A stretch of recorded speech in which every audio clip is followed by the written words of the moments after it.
ప్రేమ. ప్రేమ అనేది విధాత యొక్క అత్యంత సుందరమైన సృష్టి.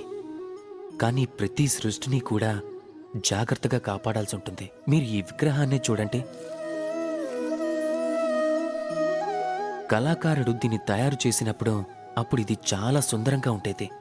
కానీ తర్వాత ఎవరూ దీన్ని పరిరక్షించలేదు. దీని యజమాని విగ్రహ పరిరక్షణ బాధ్యతలు సరిగ్గా నిర్వర్తించలేదు. అందుకే ఇప్పుడు ఈ విగ్రహం చూడటానికి అందవిహీనంగా తయారైంది. ఈ ప్రకారంగానే కేవలం పైకి తెలిపినంత మాత్రాన ప్రేమ ప్రేమగా పరిగణించబడదు. అందుకోసం మీరు మీ కర్తవ్యాలని పూర్తి చేయాల్సి ఉంటుంది. దేశం యొక్క రక్షణ, పరివారం రక్త సంబంధీకుల సురక్ష, సంతానానికి సంస్కారం నేర్పించటం, జీవిత భాగస్వామి భారం మోయటం.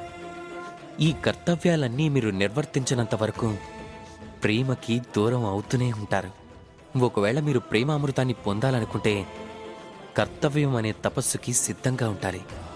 అలాగే మనసుతో స్మరించి తీరాలి. రాధా కృష్ణ.